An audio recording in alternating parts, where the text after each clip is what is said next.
Okay, it's recording now.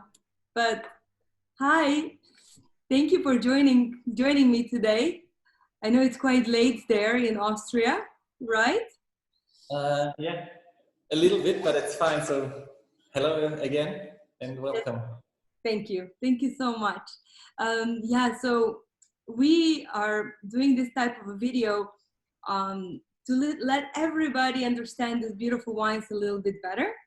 And today we're going to be tasting actually three wines from winery Arndorfer.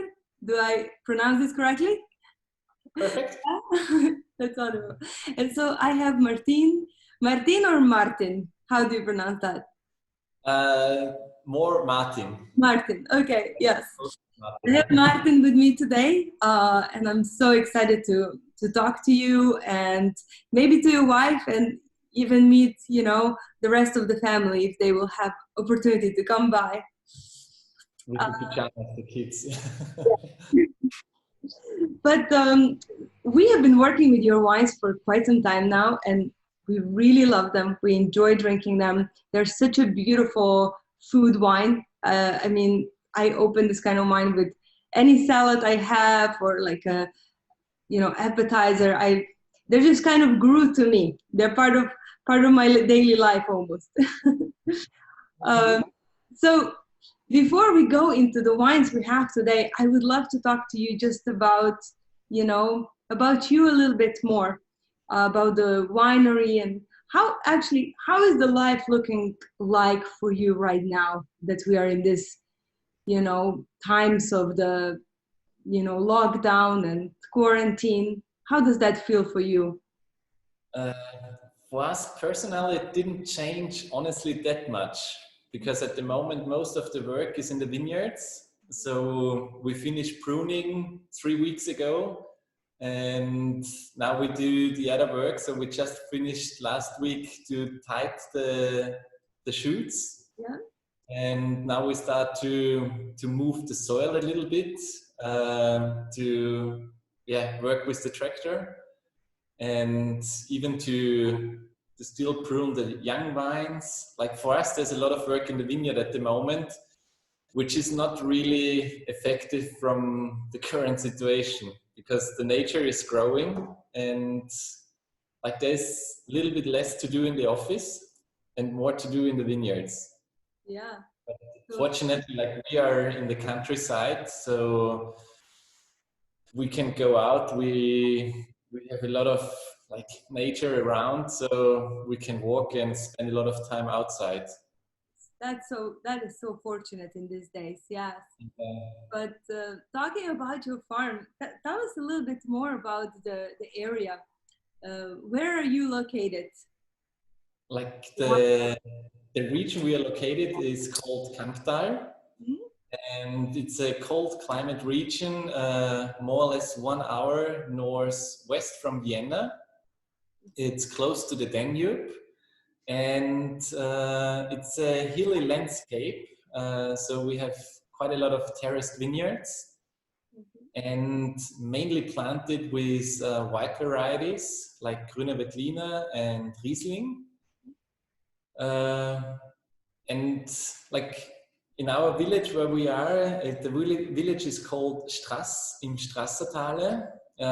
We have a particular microclimate. So there is a influence from the Pannonian hot climate from the south, which is going into the valley, or it's coming from the south along the Danube. But we are also on the northern part where we grow wine, so we get a nice influence also from the continental climate.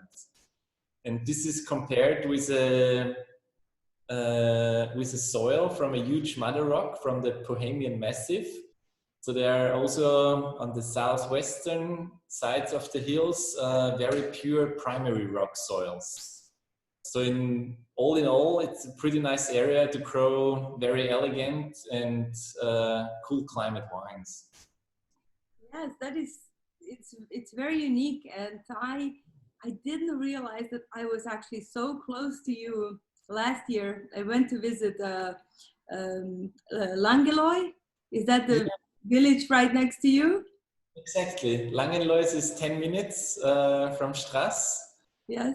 Like in Langenlois, one of the most important vineyard site is the Heiligenstein. Yes. So there's one single vineyard, and next to the Heiligenstein, there is another very important vineyard site belongs to our village called Geisberg. Uh-huh. So there are really nice single vineyard sites in our village. Yes. And Grüner Veltliner, for example, the Strasser Weinberge, in this wine we select the grapes from the most important single vineyards in our village. So there, it's in the French system, we would call it a village, Yeah. from Premier Cru or even Grand Cru vineyards. Yes, definitely. And I wish that anybody can visit this area because it's stunning. I was amazed, like you were saying, like how terraced the vineyards are, and basically how the landscape just kind of slowly, they're like rolling hills, but the exposition to the sun, it's beautiful there. Really, Yeah. really unique. I went to visit like a wine museum that it's part of that, the, how do you call, like a hotel? Mm-hmm. Exactly. Hotel, right? Yeah, so there is was a very important project for the area. Mm-hmm. Like this, they opened in 2003. It's called Loisium. Mm-hmm. And actually, Anna's family is part of the 3 families which started the Loisium. So when you walk through the wine museum, you walk partly through the cellar from Anna's family. Wow. Wow. Okay. That I did But not there's know a that. pretty close connection though. That is a really close connection.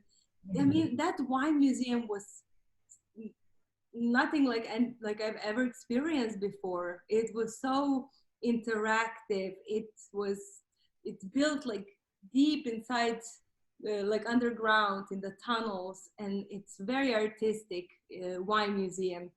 So anybody that has opportunity to go visit that area, I recommend.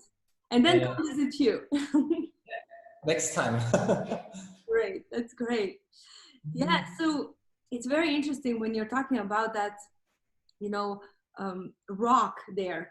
Tell me a little bit more about soil and rock, because what is happening when I am tasting this wines, I am tasting a lot of like very flinty characteristics.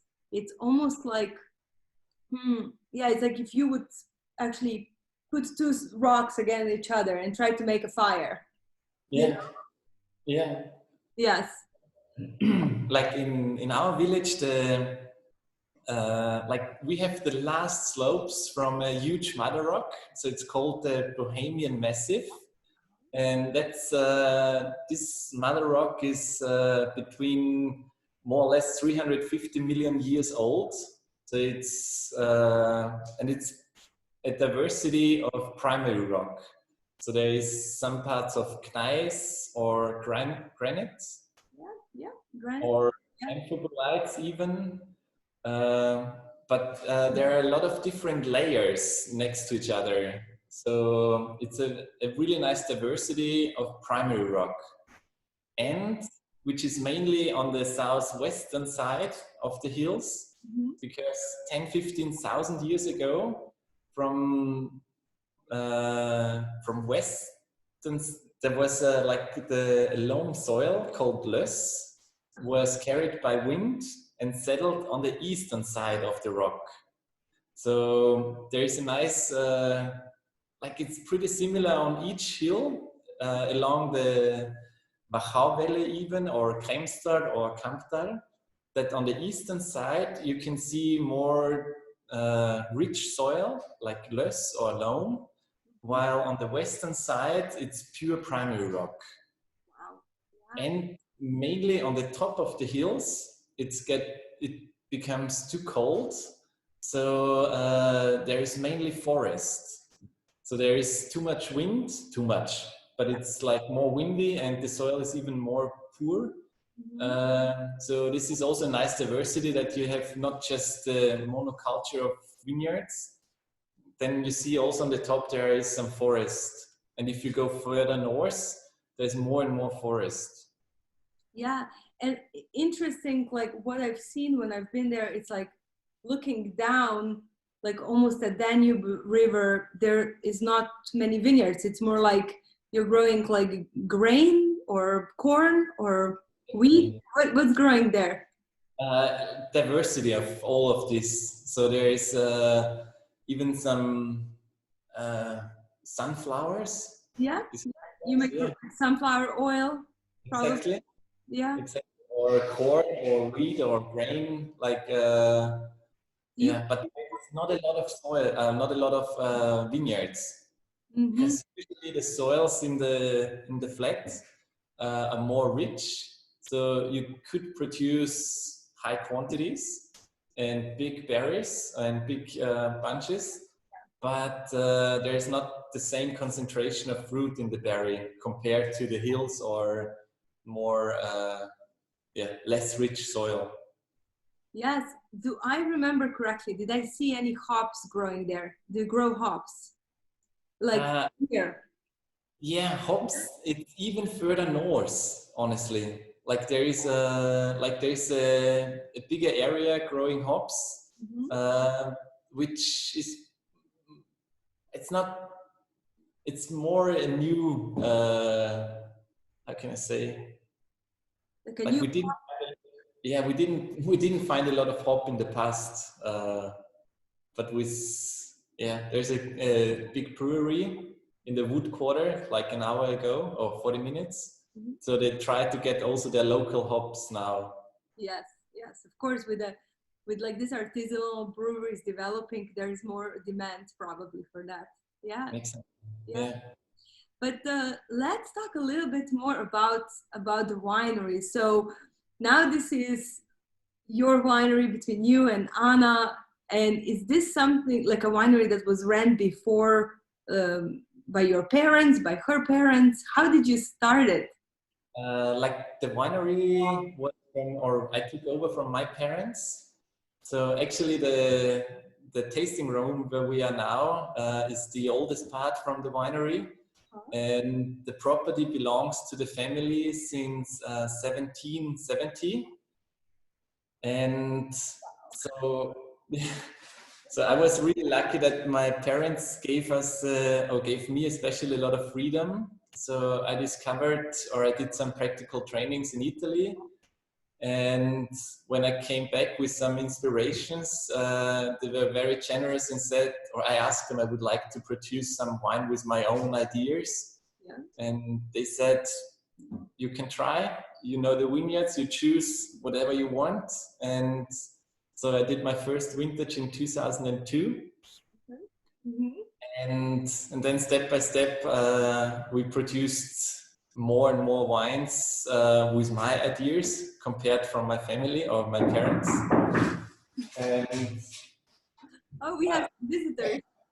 Next generation. That's wonderful. Wow. Hello, everyone. There's the biggest one, Bobby.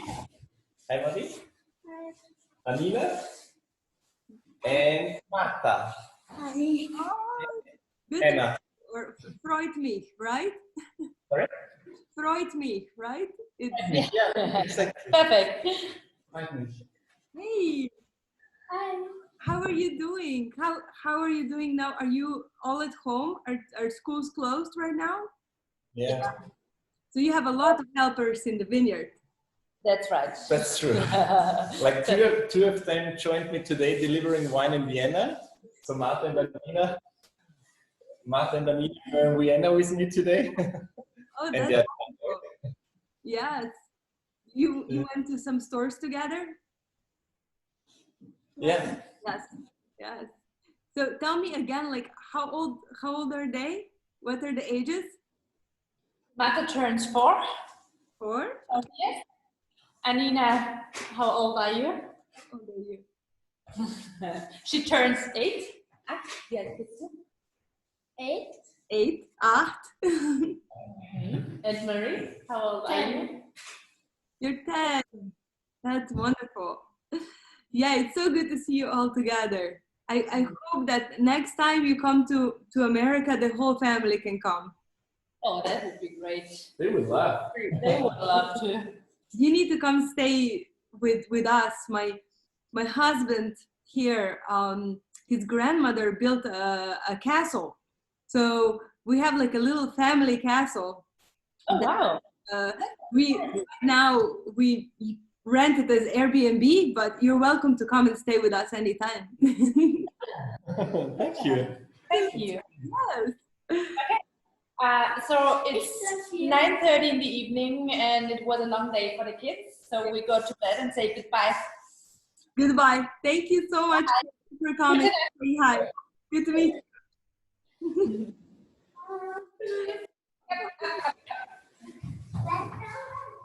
Oh. You guys are the sweetest.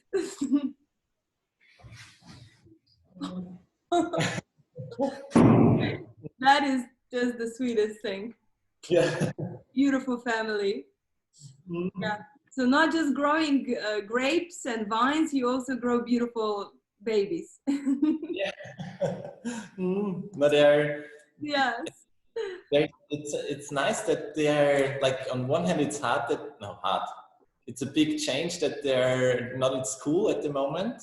Yes. But on the other hand, it's also positive because they join us much more during the day. Like we still have to work, or I have to go to the vineyard, or when we bottled last week, they helped us even bottling. Yes. And they like it's not, they don't spend the whole day, but a few hours. Yeah. And so they also get more and more in touch without saying that you have to. They're joining. And even yesterday, Marta, the youngest one, she went with me by tractor. And when we go by tractor in the vineyards, like it's a very slow and always the same speed, and it's like a little bit swinging. Yes. And after a while, she fell asleep. Well, let's sleep on the tractor. Yeah. And then I was like holding her, and then we went back and directly into bed. Yes. And was exhausted. You need to tell her that story when she's older, how she used to fall asleep on a tractor. Sorry? When she will be older, she would love to hear the story of how she fell asleep on a tractor. Yeah. That's true. But you know, I think I read somewhere online that you were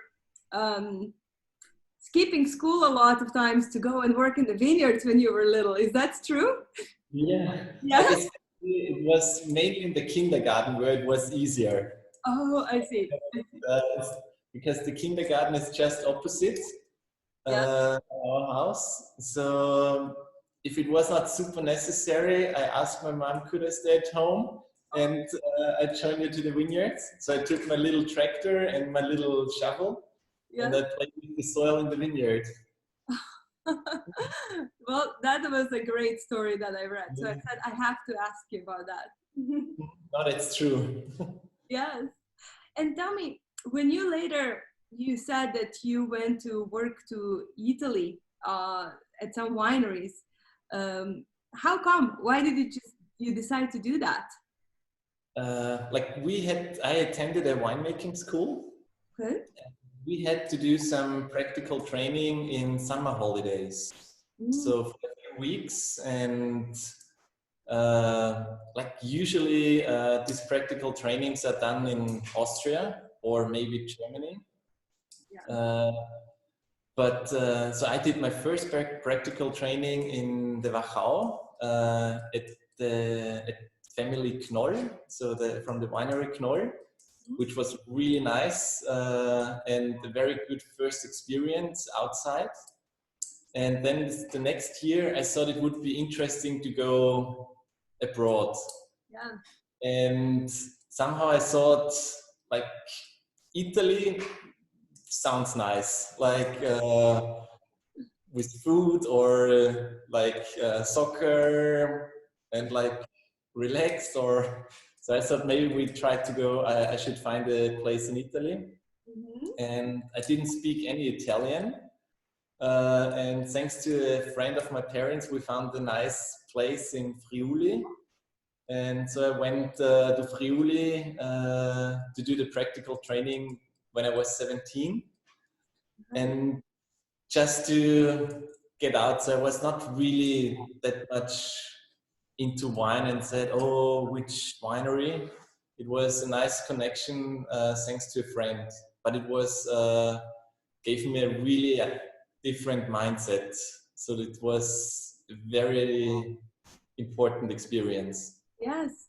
Tell me more about that. What when it comes to mindset and how those how did these things how did they develop, you know, your approach to winemaking like throughout the years and this experience in Italy? What happened there? Like for me, it was pretty new that people were looking more about texture, structure, rather than perfume in the wine. Like in these years, like early 2000s, there was a lot of technology in general, like yeast, enzymes.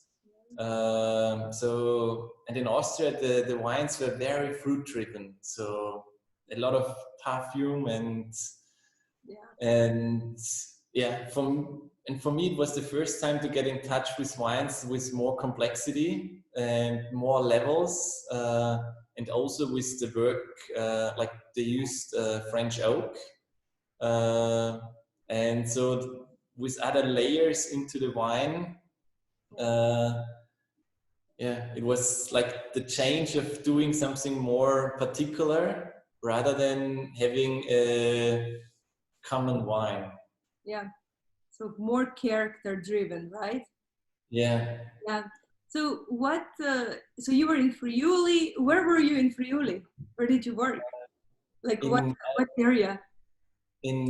Colli Orientali, Okay. and I worked with Serena Palazzolo at Ronco del Niemiz. Oh, okay. Maybe I don't think I'm familiar with that, but Yeah. winery, but definitely with the area. I'm from Slovenia, so just across the border. Ah, yeah. Yes. And did I read this right that you did some work also with Federico Iuli? Did you work in Yeah, the winery? with Fabrizio Juli. Fabrizio, not Federico. Fabrizio. Fabrizio, I went the year after. Like in 2001, I did the second practical training in Italy. And yeah, I was working with Fabrizio. It's wonderful. We love their wines as well, so we can see how you two are very aligned with your philosophies. Yeah, Yes. yeah, like there's more or less the same direction, like to trust the vineyards and don't do any manipulations in the cellar. Like this was something which I discovered after years, because when I finished the winemaking school or for enology, I was very much into technology. Like when I started we used also selected yeasts and enzymes, and this was the way I thought, yeah, this is the way how to produce wine. But then step by step and after a few years, I realized that everything you do in the cellar is changing the natural expression of the grape. So if we have the idea to show the original taste of the grape and the vineyard, there is no reason to touch the wine in the cellar. Yeah. And therefore, the wines changed quite a bit since the beginning. And they're more and more natural and keep this juicy character of the grape. Yeah, yeah, that was like a really big like a mental change that happened and Yeah. apply that to your winemaking. Yeah, and but for me, after like when I now think about it, it was also important because I know what happened when you use selected yeast and this thing. So I got the experience, Yeah. and now I'm much more confident not to use anything. Yeah. So you're saying it was really good for you to get that base knowledge, right? Of like very, Yeah, very classically trained approach to winemaking. So now you can experiment and do you, right? Do your wines. yeah. Yes. So tell me what happens. What happens in the vineyard? Like how are you farming? What are you using for like fertilizing, spraying? Like what is your approach? Like we farm our vineyards organic, Mm-hmm. and we pay a lot of attention on the life in the soil. So therefore, we work a lot with cover crops to feed all the microorganisms in the soil to do the cover crops. Like thanks to the photosynthesis, Yes, yes. Photosynthesis, yeah. the No. plants produce nutrients, and they give the nutrients into the soil. Mm-hmm. And so this is the way how we can feed our microorganism. Mm-hmm. And so the life in the soil is really important. And all this life and vitality, you can even taste in the wine if you don't destroy it in the cellar. Yeah. And like therefore, like vineyard is really important, and it's the foundation or the basement. But you can have the most beautiful grapes and you can lose everything in the cellar, or basically you can destroy everything in the cellar. Yeah. Therefore, when we get the confidence that nature is the strongest force, so we trust her. And there are some weeks or some days where the wines, they are going up and down, like you really can follow them. But at the end, there is, if the grapes are healthy when you pick, in our point of view, there is nothing you have to worry. So, and if you don't touch the wines in the cellar, you keep all this vitality or life in the wine as well. Yeah. That is the way to do it, and it's just I guess it really takes that mentality and understanding to connect with nature, understand that nature can deliver things in its own perfection. You don't need to manipulate it later, right? Exactly. Yeah, that is beautiful. And when does your harvest usually take place? Is this changing? Do you have like what do you pick first?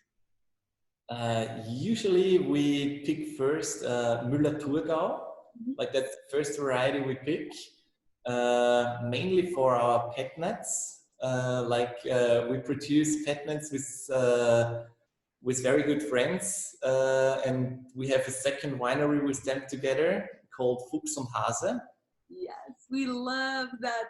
We love that project. Yes, Yeah. so you work with them for pet nuts?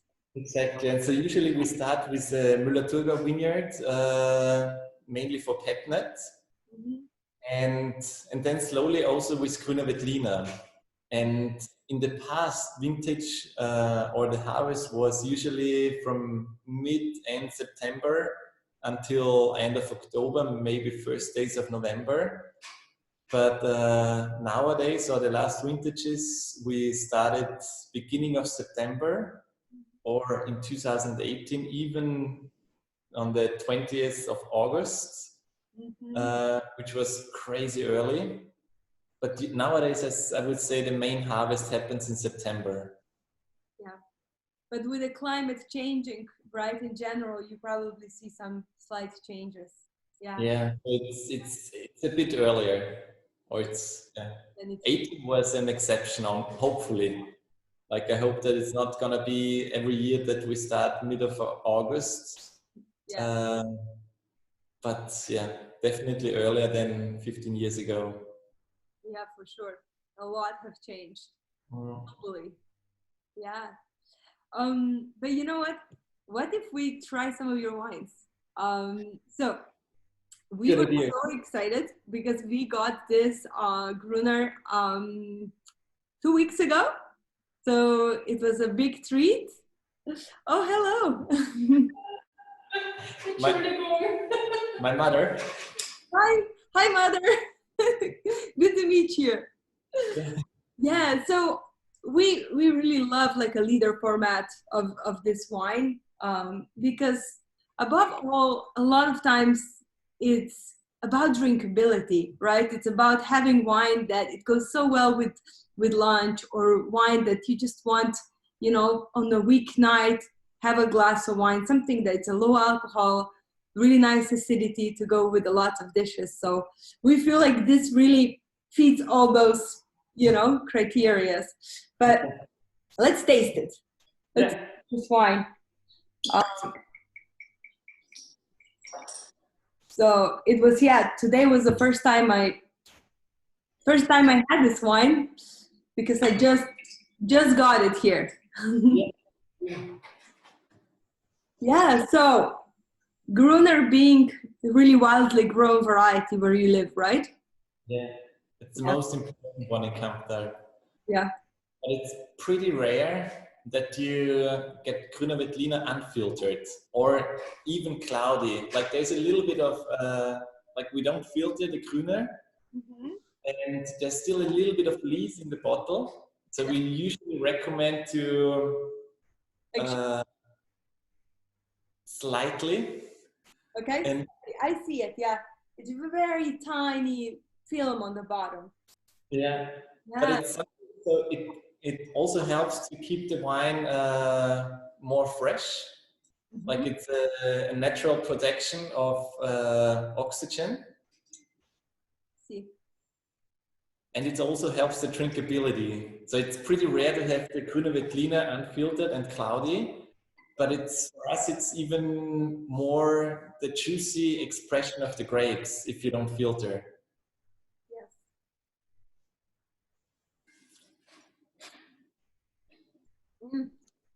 So salty.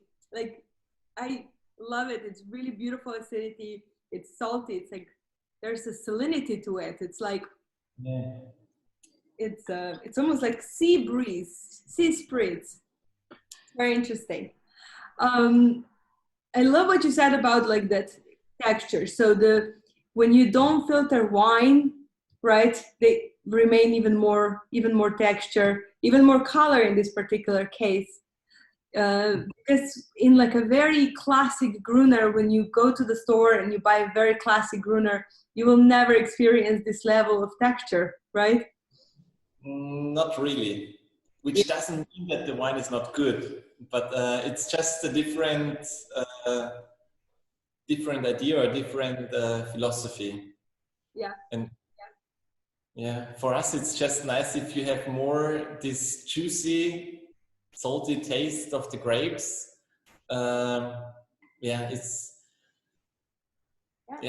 Gives you more drinkability even. Yeah, and for the variety, it's also quite aromatic in this particular case. Like, I mean, I get a lot of like peach, like apricot, like really fresh apple, pear.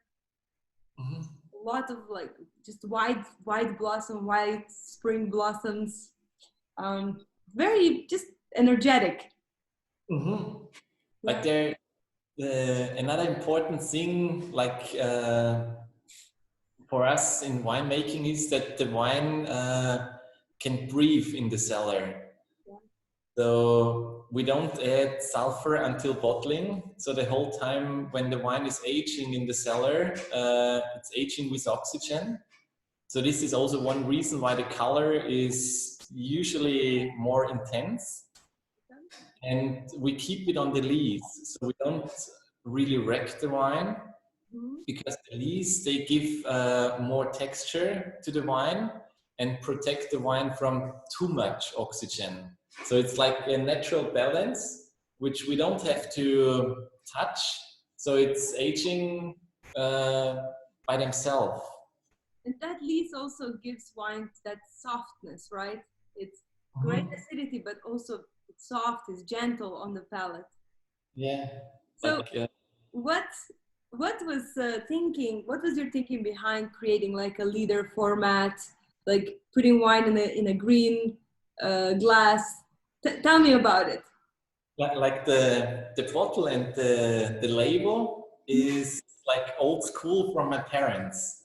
Yeah. Like actually, it's the handwriting from my mother. Other. Yeah. Very, And, very cool. So she yeah. And the bottles and also the crown cap, like that's more or less yeah. old school. Yeah, that's how wine used to be drank in Europe, right? Exactly. And Yeah. like we thought we don't want to make it like too fashion, like to have something over hipster. It should be more like basic and pure how it used to be. Yeah. Yeah. And, yeah, and the one liter at the end, like to have the wine unfiltered in a 1 liter. This happened when we were tasting the wine with friends, or these kinds of wine with friends. Yeah. And they said, if you have a regular bottle, it's nice, but if a wine have a drinkability like this, a regular bottle is not enough. So it's better to have even a liter and not just 75. Yeah, so you can share. It's wine to share. Yeah. That's wonderful. So is this the first time you release this wine in this format? Mm-hmm. Yeah. Like the unfined and unfiltered Grüner in this format is now the first time. That's wonderful. Yeah, we love it. We just receive it. We hope that people will love it equally, because especially right now when you're at home here quarantined, like it's just so nice to have wine that it's really good and really affordable as well, and it's something that you can just drink anytime a day with so many different dishes, right? What would you serve this wine with usually at home?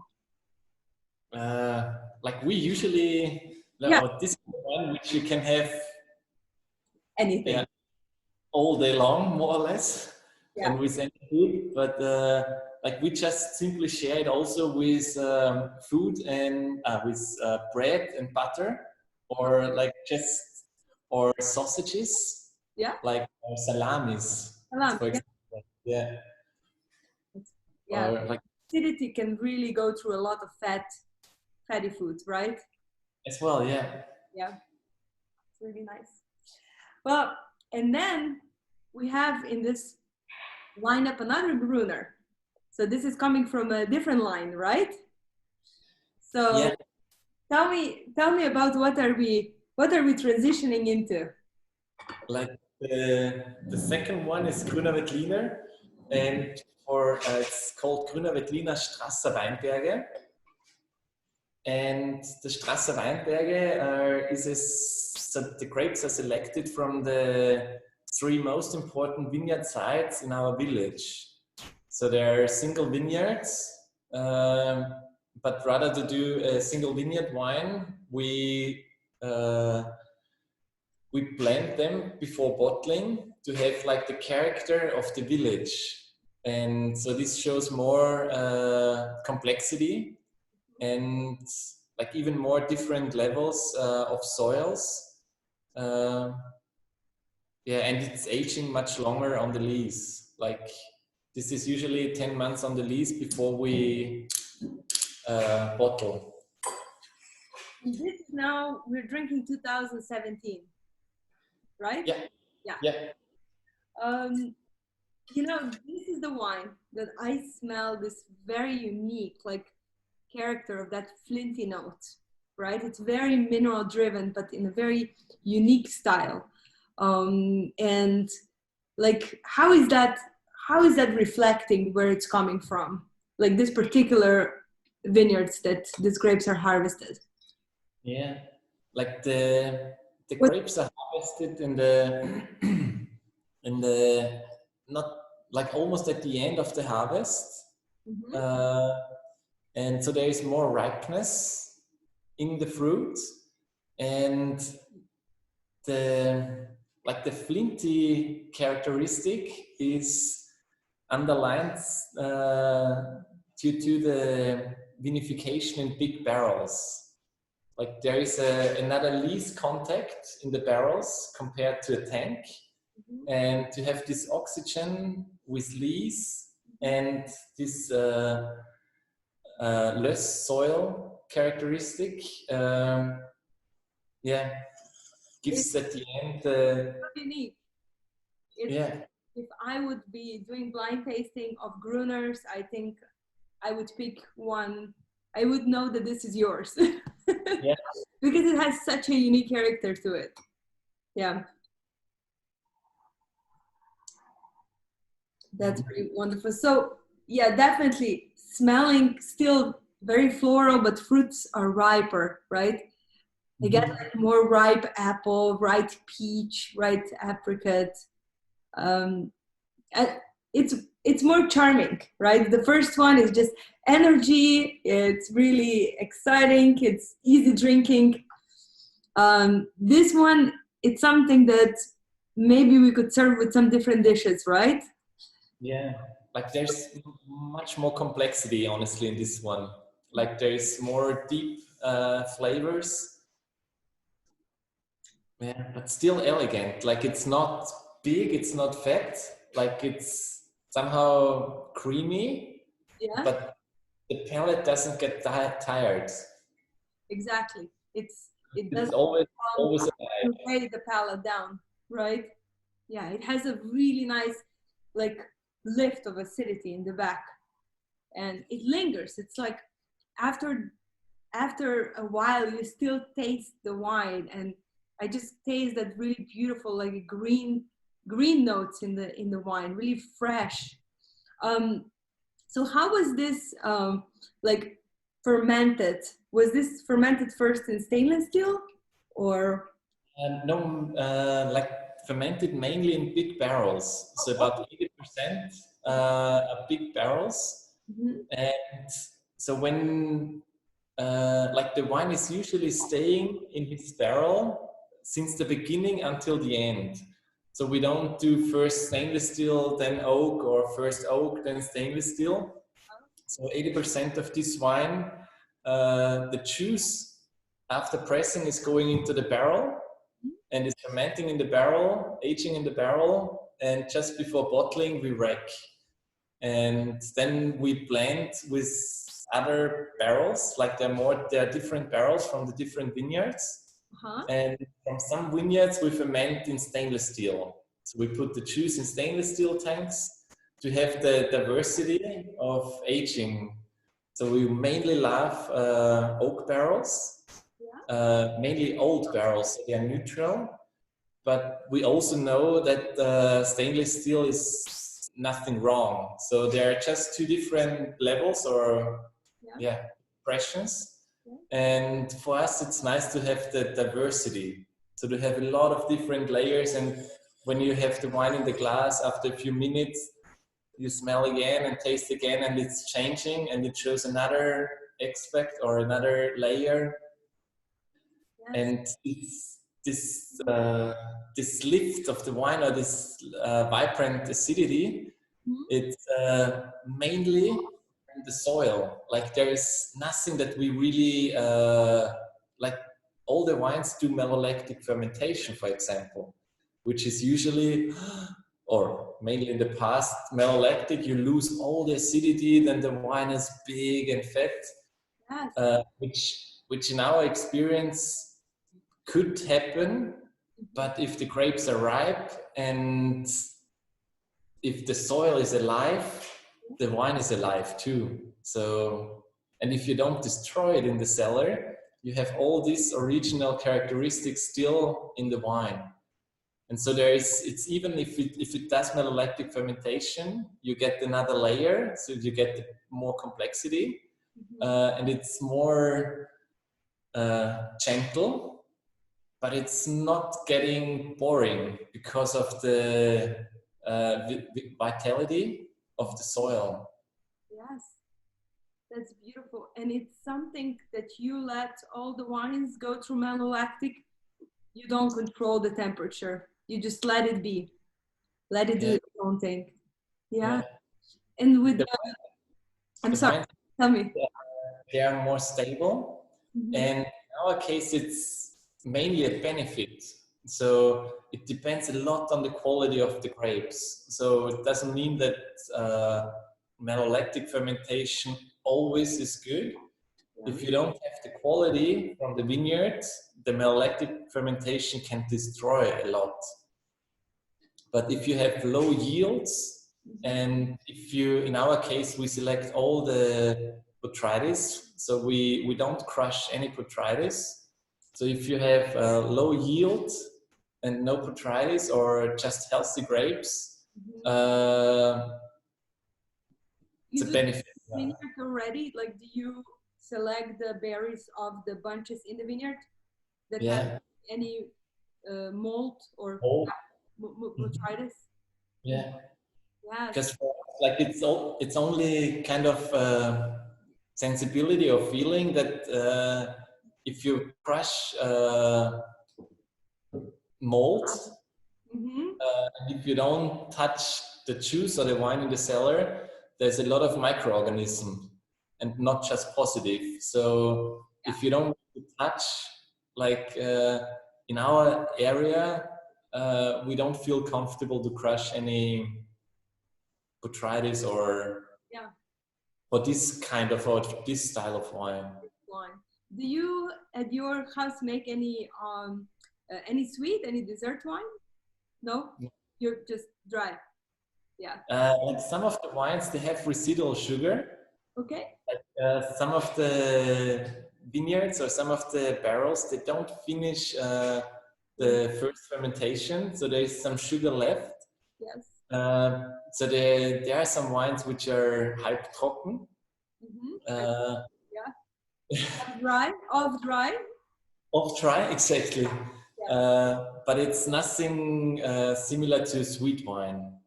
Yeah, just gently sweet. So, like in Austria, like when you sell this wine at the restaurants or when you drink it at home, what do you drink it with? What do maybe sommeliers pair it with, or just at home when your family makes a meal? What would you recommend to drink this Gruner with? What kind of dishes? Yeah, like the classic dish would be probably schnitzel. Schnitzel? Exactly. Oh, like the original would be veal. Veal, yeah. Kalb. Yeah, that's veal. Mm-hmm. And another dish which like Anna likes a lot would be like we call it Tafelspitz. It's like boiled beef. Like it, like in Italy they call it bollito. How do you prepare that? It's basically that you have, there are a lot of different pieces from beef. Depending which kind or which piece you prefer, but you boil it with vegetables for hours. Yes. And then you pair it with the traditional thing is apple horseradish cream. Ooh, yes, yeah, it's like a horseradish. Horseradish, apple. Like a sauce, like a side dish, right? I know what you're saying. I'm trying to think what would be a good way to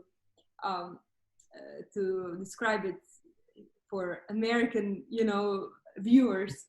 It's like a lot of time. I know the tradition here. It's people eat like lamb with like, I don't know, some kind of like a mint jelly on the side. So it's basically, this is kind of a side for the meat that can really pair well, that can clean your palate, that it's a great match, right? Yeah, you can see that. One thing that I really love to drink this wine with are any kind of Indian dishes. I love Thai food, Indian like curries. I like personally spicy, you know. So this wine is just, it's magic, you know. So that's what I personally love. My husband personally loves like very classic Southern fried chicken, you know. So fried chicken with like you know, some cornbread and some coleslaw and okra, fried okra, you know, things that are very traditional for this area and can be amazing pairing with this. Yeah. So Yeah. yeah. So really food that is either a little bit more fattier, that can, this acidity can cut through, right? Or spicy. It's kind of style of wine with a higher minerality, with a great amount of fruit texture, can be a great balance for anything spicy. Yeah, absolutely. That's great. Yeah, and so tell us about the last wine we have with us today. Last one, it's called Vorgeschmack. So it's a field blend of Grüner Veltliner and Riesling. Yeah, So that was so exciting. I was like, what is that? First of all, Vorgeschmack, what does that mean in English? it's more or less an appetizer or first taste. So it's something to start or something to get the first impression. Yes. And the idea was to get the first impression of our region. So we used the two most important varieties in our region, Grüner Veltliner and Riesling. Yes. And we pick the grapes at the same day and press it together. So they are co-fermented. Okay. And the idea is to have on one hand the natural acidity of Riesling, which is usually higher than Grüner Veltliner. Yeah. And so to have the acidity of Riesling and the spiciness of Grüner Veltliner. So to have a very, with a lot of different aromas or flavors. Yes. It's something that I absolutely love, but it's not, would you say it's a classic thing to blend Riesling and Gruner? No, right? not at all. But for us, Riesling has a lot of beauties, like acidity or some floral notes or peach and apricot aromas. And and we found the combination interesting to have the spiciness of Grüner Veltliner, which is more like herbal notes, compared with the acidity and the floral lift of aromas from Riesling.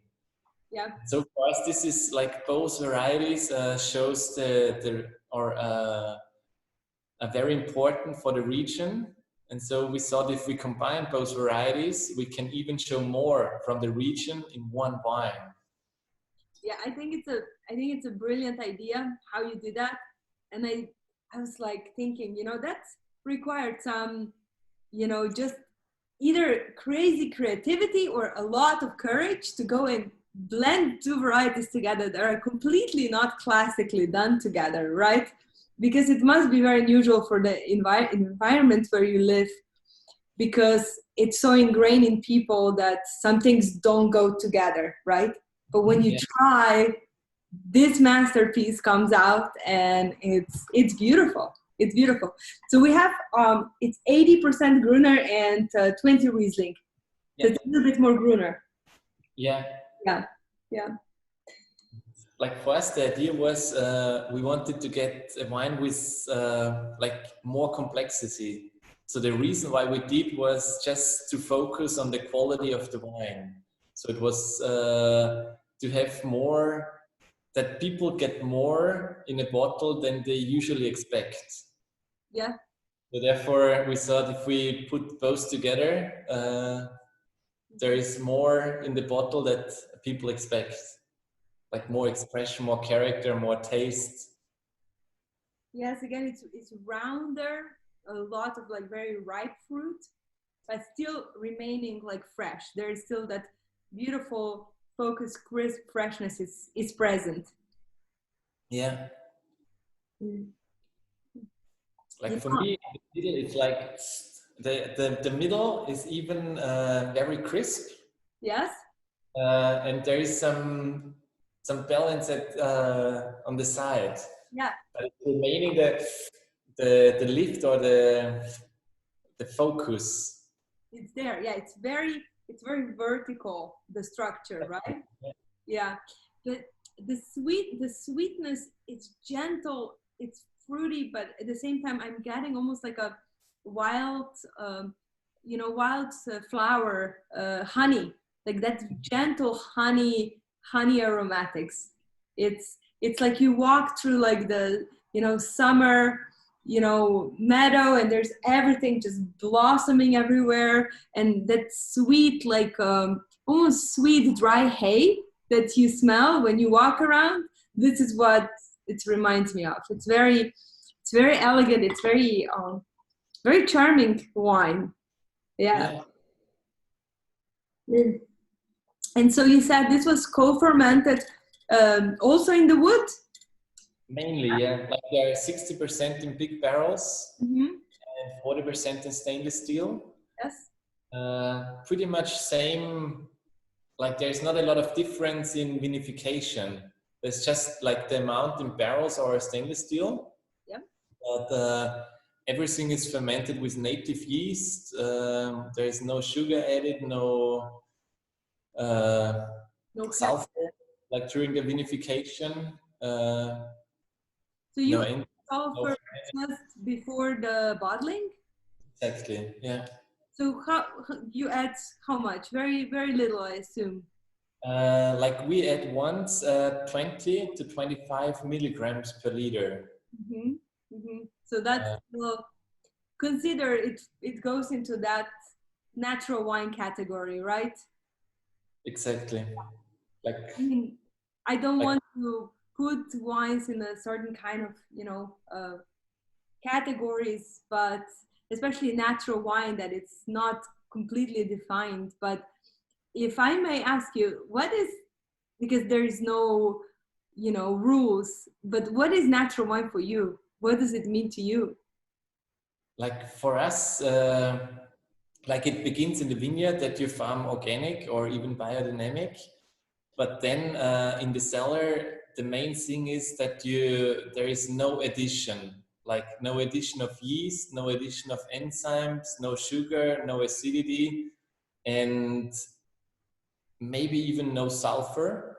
But we got the experience that a little bit of sulfur just helps to have the wine more stable when you open a bottle. And some of the wines, like another aspect of natural wines might be skin contact. Yeah. So one part of the natural wines get even skin contact, which gives them even more character of the grape. Yes. But in general, I think if there is no manipulation in the cellar, we keep this natural taste of the grape in the vineyard. Do you also make any skin contact wines? Yeah, we do. Like we have, we started in 2012 to have to ferment Grüner Veltliner on the skins. Was started for our Danish importer. Yeah. And then after the years, we started to produce some also some crazy skin contacts to have like Zweigelt Rosé juice, nice, co-fermented with Grüner Veltliner skins. Or another wine is Anima Verde, which is Grüner Veltliner juice co-fermented with Riesling skins. Wow! And we are getting this wine right now. It's on the way. It's exactly. So yeah, I can't wait to try it. Yeah. So this was also like this idea is to have skin contact even with different varieties. The idea was also to get even more complexity of the original taste of the character of the grape. So to have more floral taste or more juicy character in the wine.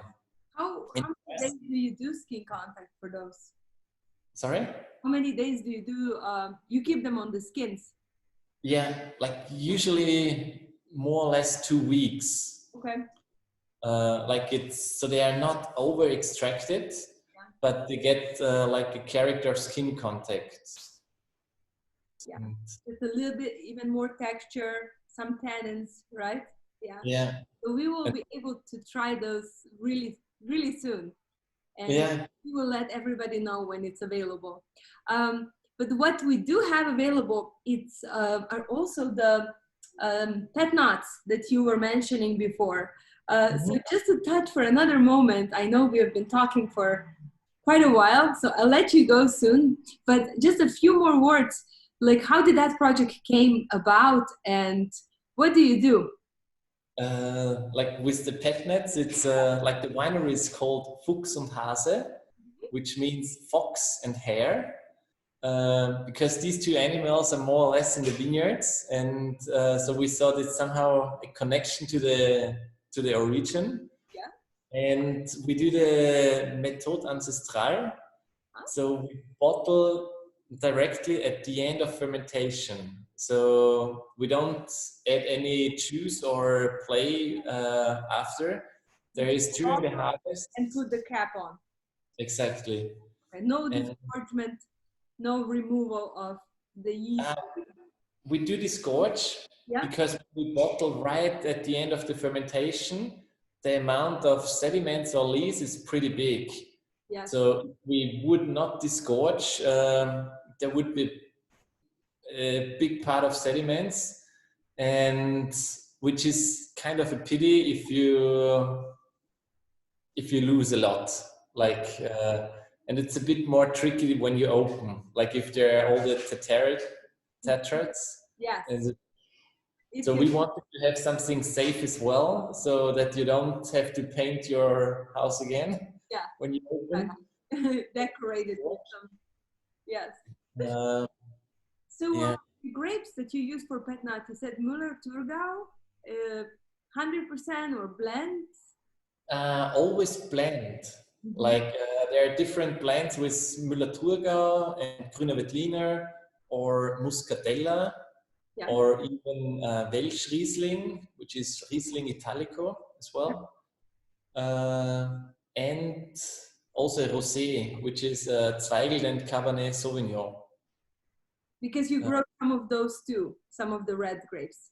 Exactly. Yeah. That's like we only grow Zweigelt and Pinot, and Cabernet Sauvignon are from our friends with whom we do this project together. So there's Alvin and Stephanie Jurcic. They have their family estate in Langenlois, and we are very close friends. And there was, for years, we thought we should do something together. And in 2012, it came up the idea with pet nets. When nobody was familiar in Austria with pet nets, we got the inspiration, honestly, Alvin got it in Australia and I in New York. Really? So I thought, wow, in all the restaurants, and not all, like in a lot of restaurants and bars, there's pet net, but what's pet net? Yeah. And so when we came back, we said, this is something we could do together. So then we did something completely independent from the family estate to produce only Pétillant Naturel. I'm so glad you did, because wine is outstanding, and we honestly have only a few more bottles left. So we are really curious about the next vintage. Yeah. So when are you preparing it? Like at what part of that process are pet nuts right now? Like the 2019, the first one we will disgorge next week. Like be there. Yeah, like at the end of April, we released some of the new vintage. Like we have in total, we produce every year 5 different pet nets, and 3 of them we release in spring, and 2 of them in fall. So the Rosé Volume 1 and Volume 2 are released in spring at the end of April, and Volume 3 and Volume 4 we will release in September. So they have more skin contact and more lees contact. because with all our pet nets, which is maybe particular, is that they also co-ferment with the skins. So at the beginning of the fermentation, we also have skin contact with different like it's not 100% over extracted. It's just a hit or a hint. Yeah. But to get more character out of the skins to have even in a pet net.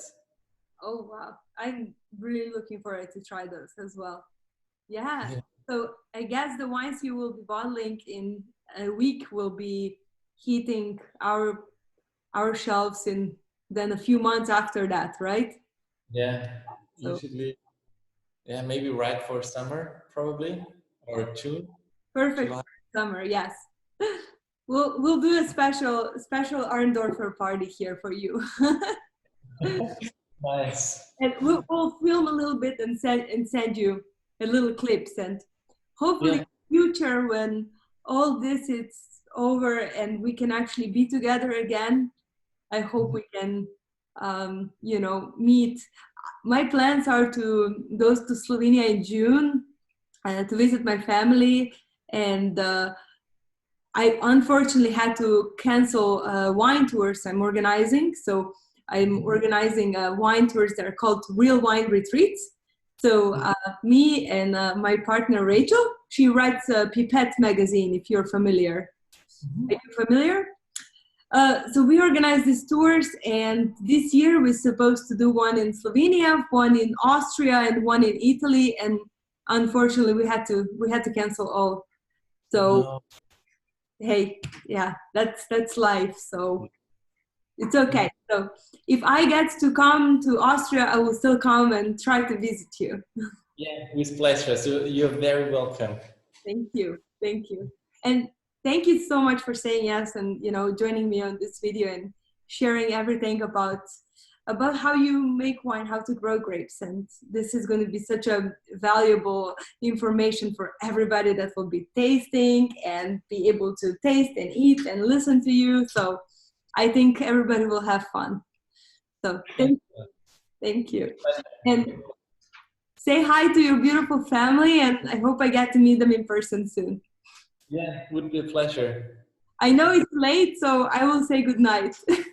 Or gute Nacht. Gute Nacht. Yeah, exactly. Thank you. Cheers. Cheers. Bye-bye.